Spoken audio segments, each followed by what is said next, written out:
नमस्कार, मैं सीमा कौशिक आप सबका स्वागत करती हूँ हमारे चैनल पे। मेरे पतिदेव जो है अक्सर मुझे अपने विद्यार्थी जीवन के किस्से सुनाते हैं, तो आज इनसे सुनते हैं इनके विद्यार्थी जीवन के किस्से। तो चलिए पतिदेव बताइए हमें।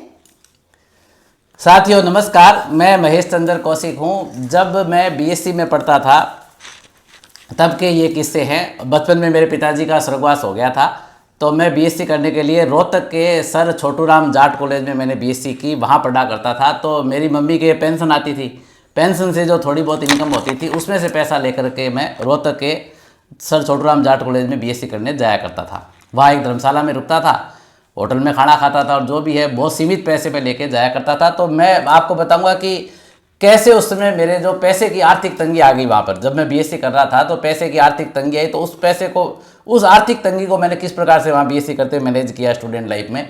ये पहला किस्सा तो ये रहेगा। इसी के अंदर एक दूसरा किस्सा आएगा। दोनों ही किस्से आपके लिए बहुत ही प्रेरणादायक होंगे, आप इनको बहुत ध्यान लगा के सुनना। तो बीएससी के अंदर हमारे केमिस्ट्री के प्रैक्टिकल होते हैं। केमिस्ट्री के प्रैक्टिकल के अंदर एक मार्बल टाइप का, जो सिलिका का बना हुआ छोटा सा एक उपकरण होता है जिसको क्रूसिबल बोलते हैं। इस क्रूसिबल की फ़ोटो आपको हम अभी वीडियो में दिखा देंगे। तो इस क्रूसिबल के अंदर कोई भी धातु होती है ना, मेटल को पिघलाते हैं। कोई धातु का टुकड़ा, जैसे मान लो चांदी का टुकड़ा रख के उसको पिघलाओ। अब चांदी तो हमें कौन देता था प्रैक्टिकल में? सोडियम वगैरह इस प्रकार की धातुएं जो होती थी, जैसे सुनार करते हैं वैसे। हाँ वैसे सुनार करते हैं, वैसे उस धातुओं को पिघलाते हैं। उसके अंदर पिघला के फिर उसमें केमिकल रिएक्शन करके चेक करते हैं क्रूसिबल के अंदर। तो उसको पकड़ने का एक चिमटा होता है, वो चिमटा भी हम आपको वीडियो में दिखा देते हैं अभी फोटो में। तो उस चिमटे से पकड़ के उसको गैस के बर्नर पे गर्म करते हैं, और गर्म इतना करते हैं कि एकदम लाल होने तक उसको गर्म करते हैं क्रूसिबल को, तब वो रासायनिक प्रतिक्रिया होती है। तो केमिस्ट्री की जिन्होंने प्रयोगशाला नहीं देखी है, जो साइंस के स्टूडेंट नहीं है, उनको मैं सिस्टम बता देता हूँ। वहाँ क्या होता है कि एक तो केमिस्ट्री के प्रोफेसर होते हैं, एक प्रयोगशाला सहायक होता है जिसको लैब असिस्टेंट बोलते हैं, और एक पियोन होता है, चपड़ासी जो कहते हैं, लैब बॉय एक होता है। तो चाय से केतली अधिक गर्म होती है। प्रोफेसर साहब मुलायम होते हैं, लैब असिस्टेंट भी मुलायम होता है, लेकिन लैब बॉय जो है वो गर्माहट वाला होता है। वहाँ जो था वो तो, अब आजकल का तो मुझे पता नहीं, लैब बॉय के अंदर बहुत गर्माहट थी। तो गर्म भाषा में वो हमारे से बात करते थे। तो जब वो सामान देते हैं ना, केमिस्ट्री में क्या करते हैं, पहले एक सामान देते हैं। जैसे मुझे मान लो एक उन्होंने वो क्रूसिबल दिया, तो उसकी रजिस्टर में एंट्री करते क्रूसिबल की, उसके आगे साइन कराते हैं और जोर से कहते हैं कि छोड़ो, यदि तोड़ दिया है ना, हरियाणा की भाषा में बोलते हैं कि तोड़ दियो है नहीं तो देख लेना, और फेल हो, पक्के फेल हो जाओगे। यदि इसको क्रूसिबल को तोड़ दिया है तो आप 100% फेल हो जाओगे, ये देख लेना। तो बड़े हम उसको अपने जान से भी ज़्यादा क्रूसिबल को संभाल के रखा करते थे। संभालना जरूरी है फिर तो। हाँ, संभालना आवश्यक था। तो अब क्या हुआ कि प्रैक्टिस करना शुरू किया, संभाल के रखा, वो चिमटे में पकड़ा बढ़िया, उसके अंदर मेटल को पिघलाया, एकदम आग की तरह लाल किया। अब आप सोच रहे होगे कि मेरा फट गया होगा। फटा वटा कोई नहीं, ना गिरा, ना टूटा, ना फटा। क्रूसिबल एकदम सही रहा मेरा, तो मेरे कोई दिक्कत नहीं थी। अब उसको जब प्रैक्टिकल हो जाता ना, आग पे गर्म हो गए, मेटल पिघल जाती, रासायनिक क्रिया हो जाती, तब हम उसको चिमटे से निकाल के हम बाहर छोड़ लेते, मेज पे छोड़ लेते। तो वो उसका लालपन है वो भी थोड़ा सा कम पड़ जाता। उसके बाद कोई चीज़ गैस पे गर्म करते हो एकदम लाल करते हो, उसको थोड़ा गैस से हटाते हो तो वो लालपन कम पड़ जाता है। तो अब मैं पढ़ाई में होशियार समझा जाता था। तो मेरे जो पास वाला बच्चा था, जो मेरा सहपाठी था, उसने सोचा कि भाई ये होशियार है, तो ये केमिकल रिएक्शन हुई या नहीं हुई, इसको पूछ तो लें। भाई मैं तो देख लिया मेरी केमिकल रिएक्शन हो गई, सही है। तो उसको थोड़ा शक था कि इसको होशियार आदमी को पूछ लेते हैं भी केमिकल रिएक्शन परफेक्ट तो हुई है क्या। तो उसने मुझे बुलाया कि महेश इधर आना। तो मैं गया, तो उसने कहा कि मेरे देखना केमिकल रिएक्शन सही हुई है क्या। अब मैं ऐसा पागल कि मैंने उसको क्रूसिबल को हाथ लगा लिया देखने के लिए, मैंने पकड़ लिया उसको चखने के लिए, चखा के केमिकल रिएक्शन सही हुई है क्या। अब गर्म वस्तु थी, मान लो लाल लाल करके उतारा हुआ था, और उसको मैंने उस केमिकल रिएक्शन को चेक करने के लिए पकड़ लिया। तो अपन कोई गर्म वस्तु का हाथ जब छूते हैं तो अपना हाथ एकदम से ऐसे पीछे हटता है। तो जैसे ही मैंने क्रूसिबल को पकड़ा तो मैंने उसको पकड़ के ऐसे उछाल दिया। तो हाथ ने अपना रिएक्शन कर दिया। हाथ ने अपना रिएक्शन कर दिया, उसको उछाल दिया तो वो ऊपर गया पहले, उसके बाद नीचे आया और तड़ाक से जोर से बजा। तो वो लैब बॉय भागा, वो चिल्लाया कि कौन है, और उसके बाद उसने वो गाड़ी भी निकाली। गाड़ी का तो मैं बोल नहीं सकता पॉडकास्ट के अंदर, कौन आई है उसके बाद गाड़ी, आप समझ जाओ, dash dash dash dash dash, गाड़ी निकाल के बोला। तो वो तो मैं ही था। तो बच्चों ने कहा कि सर ये है। तो उसने कहा कि छोरा तू तो फेल हो गया, अब तू तो फेल, तेरे तो अब नंबर काटने, जैसे तैने तोड़ दिया, प्रयोगशाला नुकसान किया, कल तो प्रैक्टिकली बंद, कल से तेरे को तो बाहर ही निकालेंगे, एब्सेंट ही दिखाएंगे, गेट आउट यहाँ से। अब मैं बड़ा जो मतलब डर गया, उस साथ वाले छोरे को कहा कि सर ये तो इसका था, उसने कहा कि सर था मेरा लेकिन तोड़ा इसने। भाई मेरा भले ही था, तोड़ा इसने, इससे बाहर तो यही जाएगा, फैल यही होगा। तो मैंने उनको कहा कि सर इसके जो पैसे हैं मैं जमा कराने को तैयार हूँ, इसके पैसे भर दूंगा, मुझे बाहर मत निकालो। तो अब उनको भी देखो, वो लैब बॉय थे सिर्फ, तो भी सर कहना पड़ता है उनको वहाँ। हाँ, गुरुजी के समान ही रहता है उनका। प्रोफेसर साहब तो शांति से जीते हैं, लेकिन वो लैब बॉय थोड़े अशांत होते हैं ना वहाँ। तो इसलिए उनको कहा कि सर देखो प्लीज़ मुझे बाहर मत निकालो सर, मैं इसके पैसे जमा कराने को तैयार हूँ। पैसे कुछ ज़्यादा थे नहीं मेरे पास, अब मेरे पिताजी बचपन में मर गए थे और मम्मी के पेंशन आती थी, थोड़े बहुत ही पैसे थे, तो जो वहाँ खाने खर्चे के लिए भी इतने नहीं थे, सफिशिएंट नहीं थे। तो भी मैंने कहा कि सर मैं इसके पैसे भरने को तैयार हूँ। तो सर ने कहा कि पैसे नहीं भरने, ऐसा का ऐसा नया ला के देना है, यहाँ सामान में जमा होगा, पैसे भरने से हम क्या करें, अब हम मंगाएं क्या कहीं से। तो मैंने कहा सर मैं नया ला के देने को तैयार हूँ। तो क्या ठीक है नया ला के जमा कराओ। तो मैंने कहा कल तक करा देंगे सर। तो उसके बाद वो जो मेरा सहपाठी था, थोड़ी जिम्मेदारी तो उसकी भी थी ना, उसको साथ में लेके मैं वहाँ बाज़ार में घुमा। तो मतलब रोहतक के बाज़ार में स्टेशनरी दुकान पे जाके पूछे क्रूसिबल है क्या। पहले तो लोग समझे नहीं क्रूसिबल वो क्या होता है। फिर उनको समझाएं कि साहब ऐसा एक मार्बल टाइप का बना हुआ होता है, गोल गोल होता है। अभी तो मोबाइल पे बता दें, अभी तो मोबाइल पे बता दें, पहले मोबाइल भी नहीं होते मोबाइल भी थे नहीं था। और ऐसे ऐसी चीज़ होती है साहब। तो उन्होंने कहा कि जो दुकानदार थे ना, दुकानदार बोले कि ये जो केमिस्ट्री की प्रयोगशाला का सामान है ना, तो जो लेबोरेटरी का सामान बेचते हैं उनके पास मिलेगा। तो उनसे ही पूछेंगे साहब कहाँ मिलेगा, कौन है लेबोरेटरी का सामान कौन बेचते हैं। तो ऐसे करते करते करते पूरे दिन घूमते रहे। घूम के एक लेबोरेटरी वाले ने लास्ट में कहा, लेबोरेटरी सामान पे जाते वो मना कर देता कि क्रूसिबल है क्या, कोई बड़ा देता कोई छोटा देता, वो साइज तो हमें वही चाहिए, हमें तो वही चाहिए जो कहना, मैं तो वही खिलौना लूंगा, मचल गया दीना का लाल। हाँ, तो दीना का लाल मचल गया था वहाँ, वो दीना का लाल बोला मैं तो वही क्रूसिबल लूंगा। अब उस क्रूसिबल को एक जगह जाके परफेक्ट भगवान को याद किया ना, तो उसने वो परफेक्ट क्रूसिबल दिया कि साहब ये है। तो कितने का है सर के, 150 रुपये का। अब वो 150 रुपये बहुत ज़्यादा होते हैं, उस टाइम तो बहुत ज़्यादा थे, बहुत ज़्यादा थे। तो मैंने उस साथ वाले सहपाठी को कहा कि यार तेरी भी थोड़ी बहुत गलती, आधे आधे कर लेते हैं, 75 कर लें। तो उसने कहा कि नहीं पूरे तेरे को ही देने पड़ेंगे, क्योंकि तोड़ा मैंने थोड़ी था, मैं तेरे को बुला के लाया था कि भाई ये मेरा बन गया क्या। अब इसमें चेक करने का काम था कि इसमें ऐसे पकड़ के उछालने का काम था। तेरे को अक्ल होनी चाहिए ना, कि अक्ल है बिना अक्ल का है, कि भाई ये गर्म है तो इसको क्यों पकड़ा देने, पैसे तो तेरे को ही देने पड़ेंगे, मैं तेरे साथ आ गया, ये भी मेरा अधिक है, ज़्यादा है। तो अब मेरे पास पैसे कम पड़े, मैंने कहा तो मेरे खाने खर्चे के भी कम पड़ेंगे। तो फिर उसको मैंने कहा कि ऐसा करते हैं 100 रुपये मैं देता हूँ, 100 रुपये मैं देता हूँ, 50 रुपये थे मेरे पास उस टाइम। मैंने कहा कि जो एक बार 50 रुपये मैं देता हूँ, 100 रुपये आप रखो, 100 रुपये आप मिलाओ और मैं आपके 100 रुपये चुका दूंगा। अभी अपने प्रैक्टिकल चल ही रहे हैं तो मैं आपकी ये उधार चुका दूंगा। तो उसने ऐसे नहीं माना, उसने कहा नहीं ऐसा नहीं चलेगा। तो कहीं ना कहीं कुल मिला के ऐसा लगभग ऐसा तय हुआ कि चलो 100 मैं चुकाता हूँ, 50 वो भरेंगे, उसके बाद मैं उनकी 50 रुपये की उधार चुका दूंगा।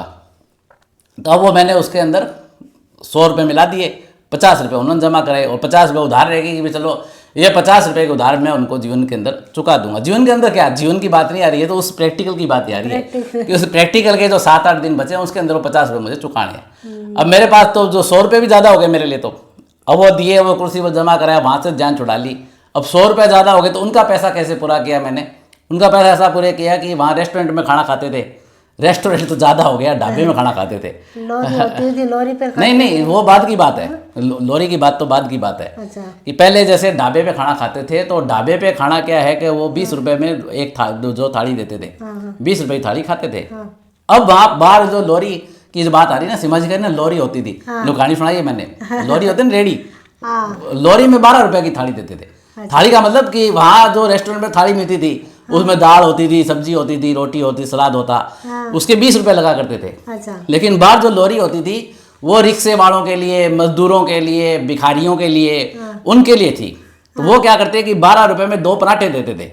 ऐसे पराठे, मूली के पराठे बना के, मतलब लोरी पे ही स्टॉप होता था, उसे मूली के ऐसे पराठे बना के और अचार साथ में 2 पराठे 12 रुपये में देते थे। तो 8 रुपये का फायदा हुआ ना, मैंने उसको मैनेज करने के लिए 8 रुपये की बचत हुई। तो उस लोरी पे मैं वो 2 पराठे खाता, तो मेरे साथ में वो मजदूर वर्ग जो रिक्शे वाले हैं, जो भिखारी है, वो भी खाता, तो मैं भी वहाँ बैठता। भाई वहाँ को ऐसे थोड़ी, हमारे ढाबे में जाते तो कम से कम कुर्सी बिठा खिलाते हैं, आगे मेज कुर्सी होती है। वहाँ तो जो वो तो हाथ में 2 पराठे और अचार डाल के हाथ में पकड़ा देता 12 रुपये में, और वो हाथ में पकड़ के वहाँ जो बैठे मक्खियाँ बिन बिना रही है।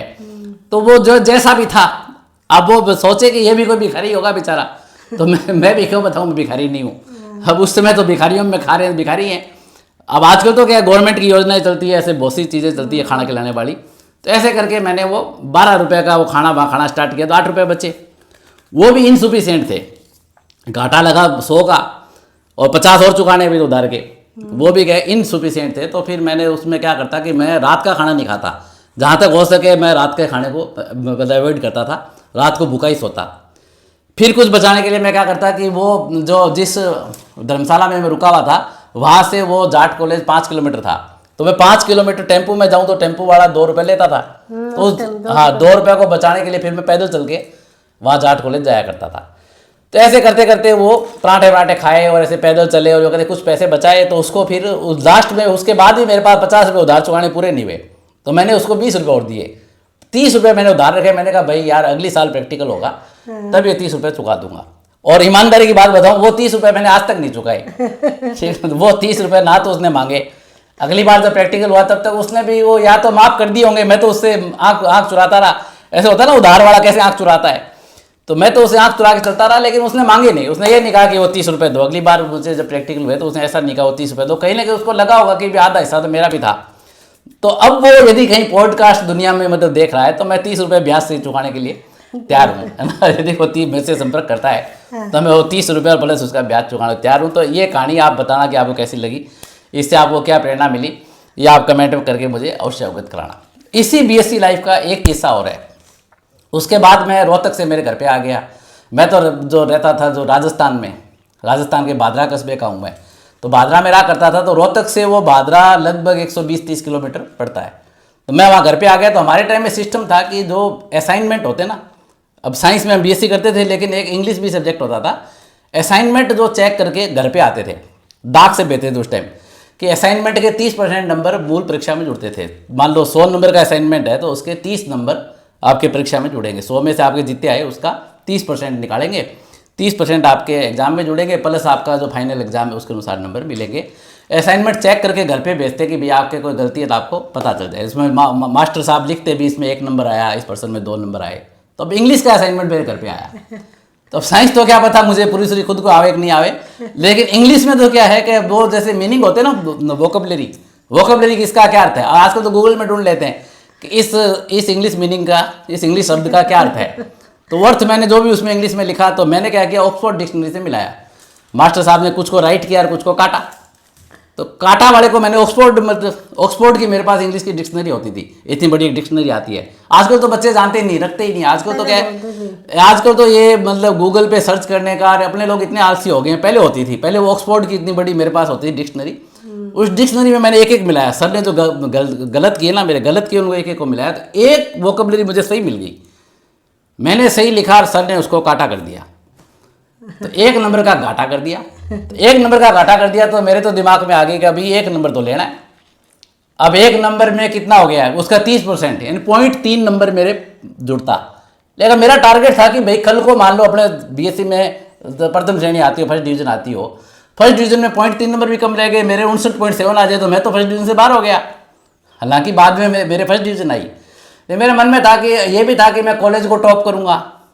एक बचपन में ख्वाब ज़्यादा होते हैं, देखो युवा के हार्मोन अलग होते हैं, और मैं तो आज भी ऐसे ही हार्मोन मेंटेन करके चलता हूँ। आप भी ऐसे हार्मोन रखो। मेरे तो ये था कि कल को मैं मतलब यूनिवर्सिटी टॉप करूँ, गोल्ड मेडल मिले और 0.3 नंबर से कोई और बच्चा आगे चला जाए।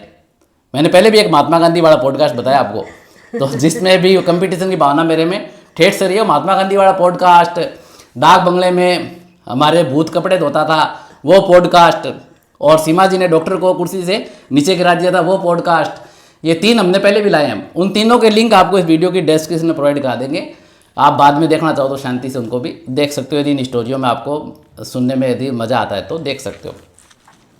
0.3 नंबर मेरे लिए बहुत ज़्यादा हो गए। अब 120 किलोमीटर बस में किराया लगा के गया मैं वहाँ जाट कॉलेज में गया, और वहाँ जो बाबुओं से संपर्क करते सबसे पहले जाके ऑफिस में जो बैठे होते हैं बाबू लोग, उनको कहा कि भाई ये मेरे मास्टर साहब ने वो इतनी बड़ी ऑक्सफोर्ड डिक्शनरी साथ ले गया, मेरा जो असाइनमेंट चेक किया इसमें गलत कर दिया, 1 नंबर मेरा रॉन्ग काट लिया, ये मेरा मीनिंग सही था, इन्होंने गलत कर दिया।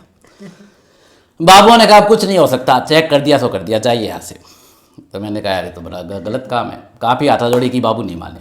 फिर मुझे वही बात वही मतलब देवता याद आ गए ये जो एक ऑफिसों में एक जो वर्ग होता है जिसको चतुर्थ श्रेणी कर्मचारी बोलते हैं, वो वर्ग आप कहीं फंसते हो ना तो ये प्रेरणा ले लो, उस वर्ग से अवश्य हेल्प लो। जिसका पियोन बोलते हो ना, पियोन, तो वहाँ जो पियोन था वो वाला नहीं, कुर्सी पर वाला नहीं, वो तो बहुत डेंजर था। कुछ बिना डेंजर भी होते हैं, तो वो बिना डेंजर वाला जो पियोन था उसको मैंने कहा, उसको मैं एक साइड में ले गया। पियोनों का नियम होता है उनको कोने में ले जाओ, सर कह के बोलो उनको, सर। हाँ, थोड़ा उनका मान सम्मान बढ़ाओ, थोड़ा उनका मान सम्मान बढ़ाओ। एक देखो मैं कहता हूँ सीजी एक्ट की धारा 35 होती है। सीजी एक्ट की धारा 35, सीजी एक्ट सुना है आपने कभी? गूगल पे सर्च करना नहीं मिलेगा, ये मैं ही बताता हूँ लोगों को। सीजी एक्ट का अर्थ होता है चमचागिरी एक्ट। सी मानी चमचा, जी मानी गिरी। चमचागिरी एक्ट की धारा 35 के तहत यदि वो पियोन जी है, उम्र वाले हों तो उनके पैर छुओ, चरण स्पर्श करो। बुढ़े नहीं है तो कहो सर नमस्ते, सर नमस्ते करके कहो उनको। और फिर मैंने उनको कहा कि सर मैं बहुत दूर से आया हूँ सर मैं राजस्थान से आया हूँ सर, मेरे 1 नंबर की मिस्टेक हो गई सर, बाबूजी मान नहीं रहे हैं, आप प्लीज़ बाबूजी को कहो। फिर मुझे पता था कि इनके जो झाड़ा और भी देना पड़ता है, वो मैं सीधे पॉडकास्ट में नहीं बता सकता। वो मैंने उनको कहा कि सर मैं वो झाड़ा भी दे दूंगा, ठीक है ना। तो वो झाड़े की बात कही तो वो मान गए, उन्होंने कहा चल मैं करा के लाता हूँ। तो वो बाबूजी के पास गए, उन्होंने कहा कि ये बच्चा अच्छा है, मिलने वाला है, इतनी दूर से आया है, तो अपने इसके 1 नंबर की बात है बढ़ा देते क्या फ़र्क पड़ता है। तो उन्होंने कहा ऐसा नहीं है, असाइनमेंट चेक करते हैं तो पूरा एक जो फार्म होता है, फार्म में लिखते हैं कि पहले प्रश्न में इतने नंबर आए, दूसरे नंबर इतने आए। फार्म ये नया भरा के लाए, मास्टर के साइन करा के लाए तो 1 नंबर बढ़ेगा। तो वो पियोन जी खुश थे मेरे पे, उनको पता था कि झाड़ा मिलेगा फर्स्ट क्लास। तो उन्होंने कहा कि लाओ फार्म दो, तो फार्म ले लिया, मुझे ला के दे दिया। उन्होंने कहा कि मास्टर साहब के घर पे जाओ। तो मैंने कहा अभी घर का एड्रेस बताओ, तो एड्रेस पूछ के आता हूँ। उसने कहा, तो बाबूजी को जाके फिर पूछे कि मास्टर साहब के घर का एड्रेस बताओ। मैं भी साथ में गया। बाबूजी ने कहा कि ऐसे नहीं बताते हम घर का एड्रेस बताओगे, घर पे जाओगे, वहाँ हंगामा करो तो, मारपीट करो तो मास्टर से। तो मैंने कहा सर मेरे गुरु है, मेरे तो देखो दुबला पतला हूँ, उसे आज तक तो फिर भी मोटा हो गया माल खा खा के, तब था भी कमजोर था, कुपोषण का शिकार था। तो मैंने कहा सर कुपोषण का शिकार हूँ, मास्टर साहब मुझे मारेंगे कि मैं उनको मारूंगा, तो ऐसे मैं क्यों मारूंगा, मैं तो रिक्वेस्ट कर लूंगा डिक्शनरी दिखा के, मान गए तो ठीक है, नहीं माने तो कोई नहीं सर। ऐसे करके मैंने भी थोड़ी उनकी भी चापलूसी की, फिर सीजी एक्ट की धारा 45 लगाई वहाँ। तो वो चमचागिरी एक्ट की धारा 45, तो वो धारा 45 लगाई, थोड़ी उनकी भी मैंने चापलूसी की, हाथाजोड़ी की। तो हाथाजोड़ी की तो उन्होंने मुझे घर का एड्रेस बता दिया कि फला फला मॉडल टाउन, सी स्कीम, मकान नंबर इतना इतना, ऐसे करके उन्होंने मुझे पूरा एड्रेस दे दिया। अब मैं वो फार्म, वो डिक्शनरी और मेरा जोड़ा झंडा लेके एक मैंने हाथ वाला रिक्शा किया। वो पे आता है ना, वो एक रिक्शा हाथ वाला आता है, साइकिल होती है आगे, वो रिक्शा वाला चलाता है, ऐसे हाथ वाला रिक्शा किया और उसको कहा कि भी मॉडल टाउन में सी स्कीम में फलाने फलाने मकान नंबर में जाना है। अब हो सकता है कि वो मास्टर साहब जिंदा हो तो वो आज वो पॉडकास्ट वो भी देख रहे हो। तो उसके बाद मैं उस मकान नंबर में गया और बाद जाके घंटी बजाई। तो घंटी बजाई तो अंदर से एक बूढ़ी सी औरत आई, एक महिला आई।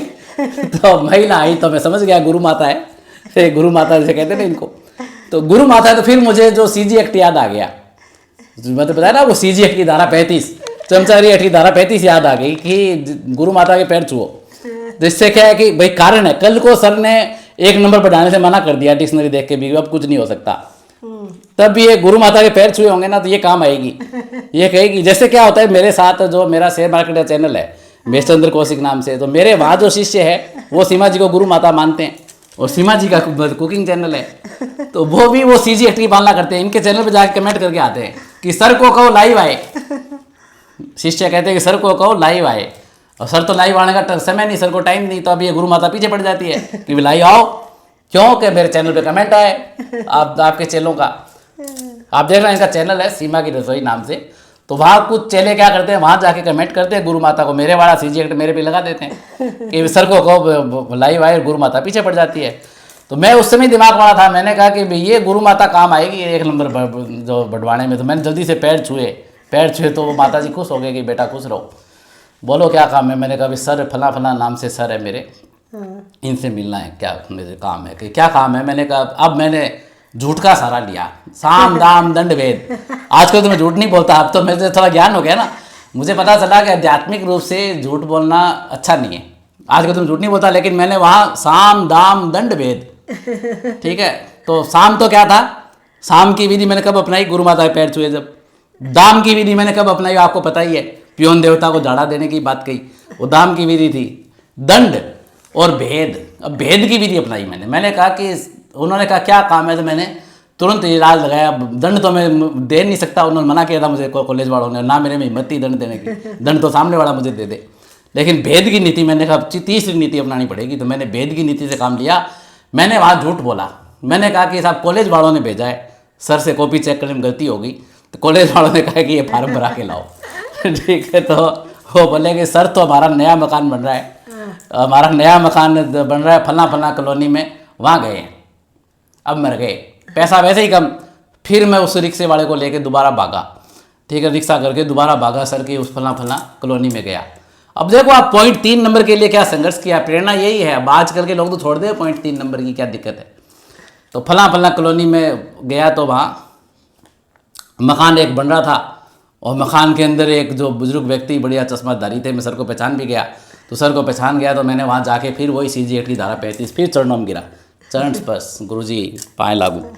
तो पाए लगा तो गुरुजी तो खुश हो गए कि बोलो बोलो बेटा आशीर्वाद है। मैंने कहा सर मैं आपके घर पे भी गया था, माता जी मिली थी, माता जी ने बताया कि यहाँ मकान बन रहा है। तो बोलो बोलो बेटा क्या बात है। तो मैंने कहा सर वो ये इंग्लिश की मतलब डिक्शनरी है, इसमें आपने असाइनमेंट चेक किया ना, तो एक मीनिंग में सर गलती हो गई, और ये वहाँ कॉलेज वालों ने कहा कि सर से ठीक करा लो। तो मैंने ये नहीं कहा कि भाई जो कॉलेज वालों ने नहीं कहा, मैं खुद ही रिक्वेस्ट करने गया था। मैंने कॉलेज वालों ने फार्म दिया, फार्म तो पहचान गए कॉलेज वाले फार्म देंगे, और कॉलेज वालों ने कहा इस मीनिंग को चेक करने में गलती हो गई है, ठीक करा लो। मैं वहाँ गया, उनको मैंने बताया, तो उन्होंने ऐसा कहा है। तो उन्होंने कहा कि इसके लिए तू ठेठ वहाँ जो राजस्थान से आया है पॉइंट 3 नंबर के, मैं पॉइंट 3 नंबर के ठेठ राजस्थान से आया हूँ, तो शायद वो मुझे थोड़ा बहुत मेरी हैसियत को पहचानते भी होंगे।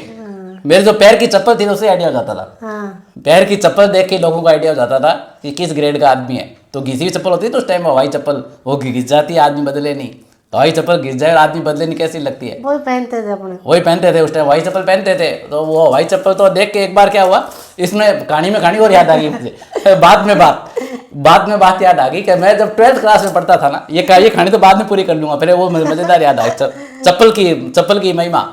तो जब मैं 12th क्लास के अंदर पढ़ता था तो मैं केमिस्ट्री की ट्यूशन पढ़ने जाता था, सर का नाम था डॉक्टर सुरेश चौधरी, मुझे जो अभी तक याद है। तो सर के वहाँ ट्यूशन पढ़ने जाया करता था, सर के वहाँ तो चप्पल बाहर खोल के जाया करते थे, 10-20 बच्चे होते थे, सबकी चप्पल खुली हुई थी।